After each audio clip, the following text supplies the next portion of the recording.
number 2. Today we are going to do a flight, and we do it in VR, so in virtual reality. We use this Oculus Rift as headset for doing that. We will head from Munich in the south of Germany to Austria, Innsbruck. It's the famous approach into the Inntal. It will be a short flight, but it will be short enough to show you all the tools that I use for flying in virtual reality. So let's start with the pre-flight planning.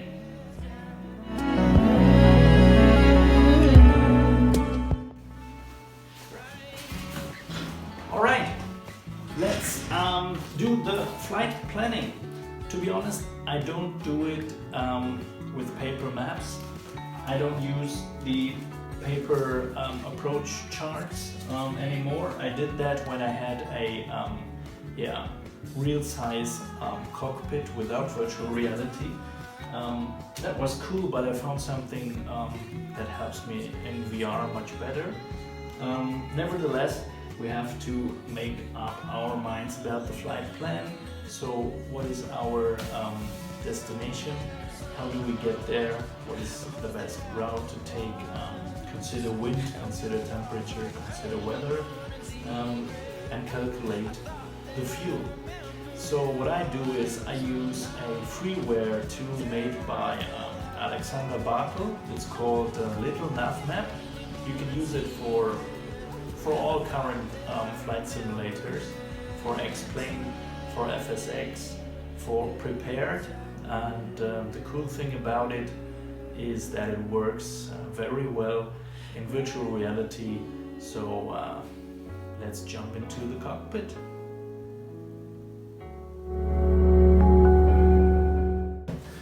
Now we're in the hybrid cockpit, and I hope you don't mind that I share my screen with you, which I really do because I have 2 of them, and this one is a picture-in-picture for you.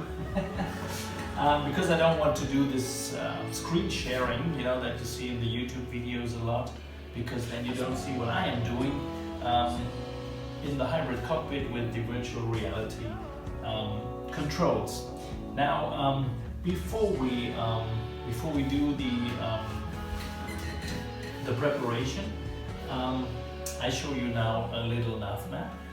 And as you can see, our 737 with a beautiful hybrid cockpit livery from Andre Nordheim, who did this for us. Thank you, Andre, at this point. Before we do that, we do the flight planning, as I said, so we switch into LittleNavMap. I hope you can see that on the screen. It starts up very quickly and it puts our plane at the position that we have in the simulator, which is Munich. So you see here Munich Airport on the map. Basically the yellow one is our 737. The orange ones are artificial intelligence traffic, AE traffic. They are from Traffic Global. It's a good program which doesn't hurt the frames too much and has really realistic flight plans in it. So we see here realistic behavior from Munich at the moment. Now if you zoom in, you can see exactly the gate that you are with the gate numbers. You see the taxiways with the correct names. That is pretty cool for freeware. And now to make a quick route from here to Innsbruck, I just click the airport, set airport Munich as my departure, and then it adds this line here at the flight plan. That's pretty cool. I forgot, you have to put in the right aircraft first. I always fly with the 737, so it's set. But here you can select aircraft performances, and that means you need to have a profile that reflects your fuel consumption, your speed during descent, for example, exactly so that it calculates top of descent and the fuel needed for the route correctly. So, as I said, the 737 is there. Departure is Munich, and if we zoom out, you can basically zoom out to the whole world, and you see all these waypoints and airports marked. Not waypoints, big and small airports. We go to the south and we see Innsbruck. Now we set Innsbruck to our flight plan as a destination, and as you can see, the straight one would be 68 nautical miles, so really short flight.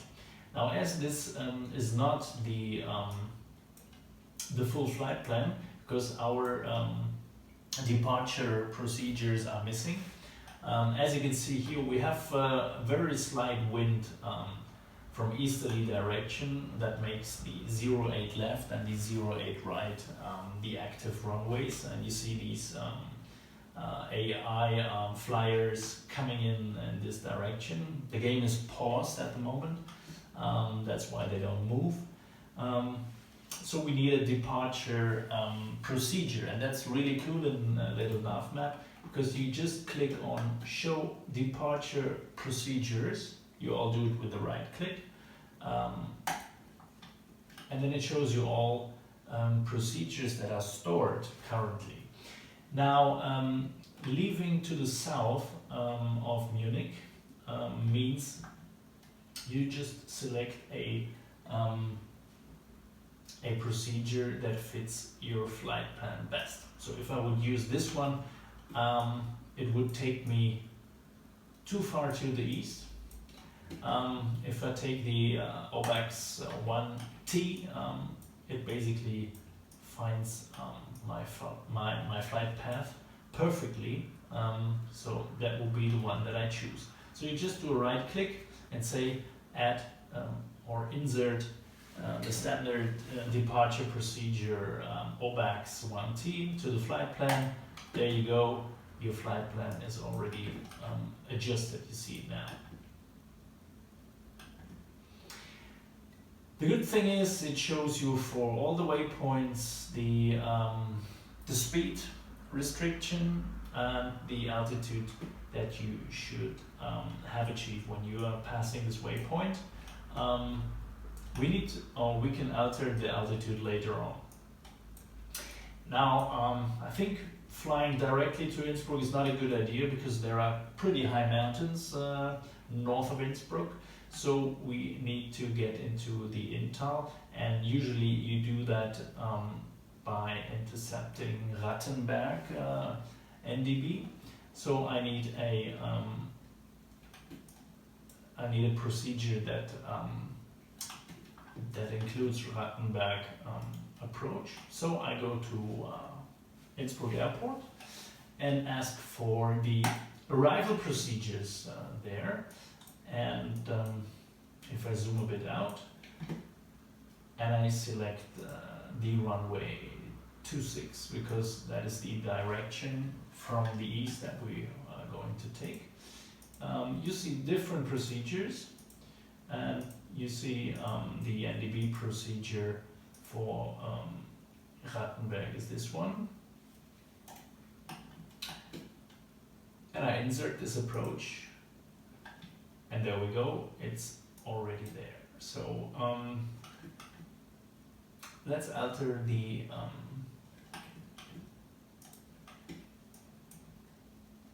altitude for this flight. You see the total route, it's a quick one. And here you see the flight plan now. And the good thing is you can just export the flight plan that we just did to Xplane, and enter it in your plane, in your FMC. Okay, that brings me to another topic. I mentioned that in the last episode. I use the RII Mini i8 Bluetooth keyboard. This keyboard can be used instead of a big one, which wouldn't fit in this cockpit anyway. So I use it for all my plannings, and it works very well. I show you. It has a mouse pad over here, and yeah, the next thing I do in 2D is planning the pushback. So I show you how it works with this little keyboard. Let's go to Better Pushback, pre-plan it, and as you can see, it offers me a position. And you can turn it here with your fingers pretty well in the exact direction. As we're leaving to the north, runway 08 left, the taxiway has to be this direction. And yeah, I put a click here and enter. On the cockpit, and then acknowledge. And it's Follow done. through the menu when you're ready. The good thing about this keyboard is you can also use it being in VR by the pass-through function. You can easily see it, you can feel it, and you have good feeling for the keys where they are. So this is perfect for in VR for maybe adjusting camera positions. This is something you do quite well because sometimes you sit too low or too high, your viewpoint outside is not good, you want to be in the tower view. So that's pretty handy for that, and I can only recommend it. Pushback planning is done. Now we can get into the cockpit and prepare the plane.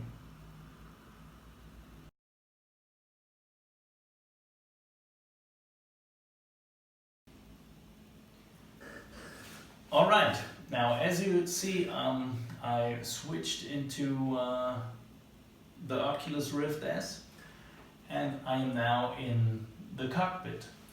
I hope you can see it on the screen. It's not that important to see everything, but let me explain to you what I then do usually on normal flight.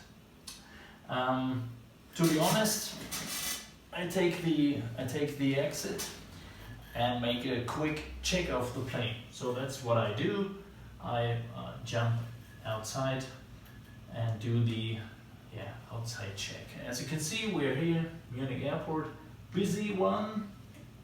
A lot of Portuguese planes here on Lufthansa terminal. That's okay. Now let's just check it if everything is okay on the plane. Check this side. Check the probes, the PO probes, the static ports that we have here. They're okay. Let's check the engine. It's looking good, no damages to the blades. Make an outside check of the engine. No oil leaking, every latch is closed. Then go on and check the tires. Tires are okay, no damages. The brake discs, good. The gear, all wiring and hoses look good. Now let's go to the tip of the wing. Hoppala. Tip of the wing looks good. No damages to the flaps. It's a bit dirty, huh? Okay. The red light is not working because we didn't switch it on. Back of the plane. Nice one, and basically we do the same on the other side. To save some time, I jump back into the cockpit because we know that everything is okay. Maybe you have recognized that I'm just using one virtual reality controller, and that's not by accident. I don't use the left hand in the plane.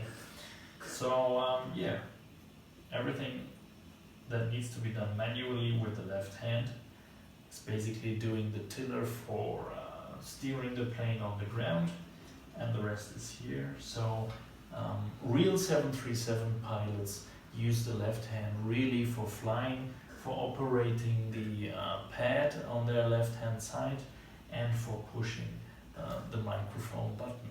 That's it. Everything else from the pilot and command seat is done with the right hand, and yeah, that's what we are doing.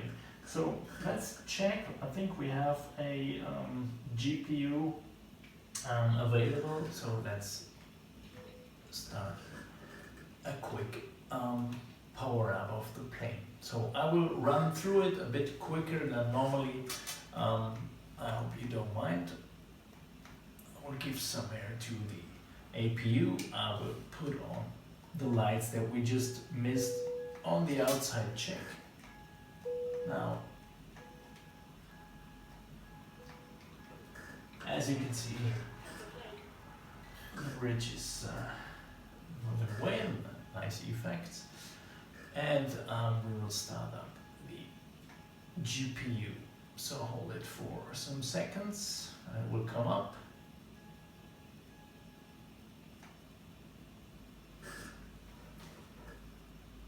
That's all there, that's good. As you can see, everything else in the cockpit is like I have it here in my hands. So the joke is exactly at the right position, and throttle levers, same position. I like that, you know, speed brake, flaps, all the things are just a grab away. I have another button configured on my joke to center my viewpoint. I think that makes sense. As you can see, we don't have navigation information on the screen.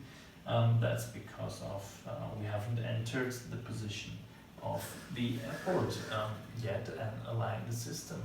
So let's put it on align the IRS system.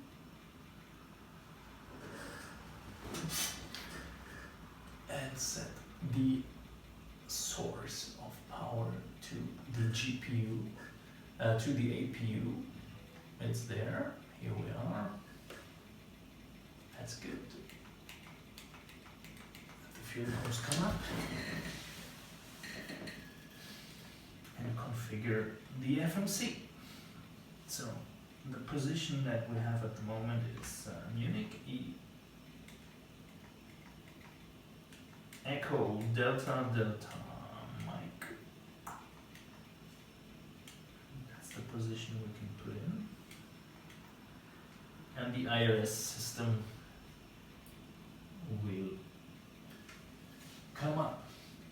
As you can see, we are at gate 224. So let's have the system a bit more and tell it the gate position that we are on. And let's hop into the route planning. Now, I have saved the route from LittleNavMap to my flight plans.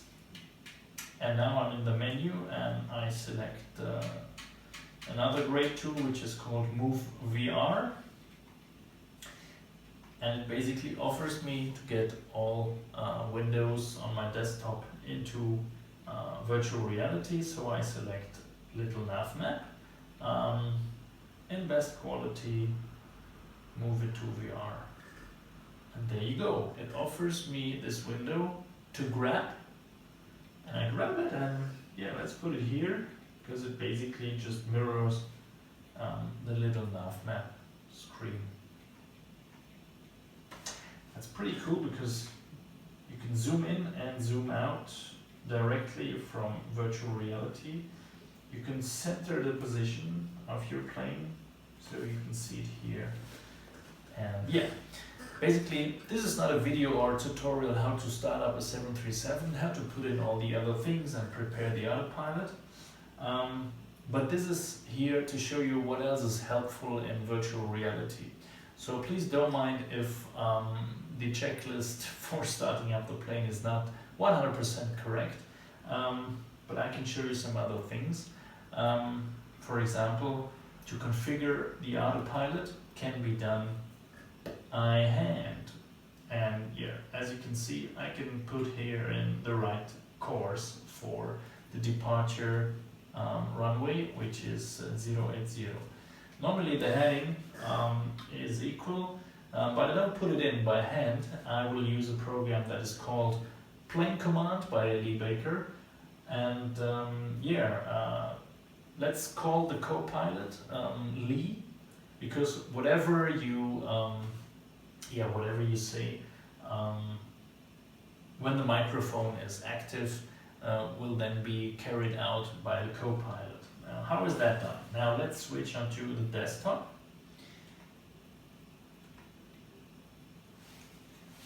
And activate the microphone. So the microphone is muted. Set heading 080. Heading 080 degrees. So you hear the co-pilot confirming what I just said. Let's switch back into the plane. And it did the right thing. It set the heading to 080. Now with the button here, text or speech to command button configured, I can give whatever command I would like to this virtual co-pilot, and he directly does it. So for example, set altitude 10,000 feet. Altimeter 2732. Set speed 250 knots. Sorry, I have to activate the flight director first.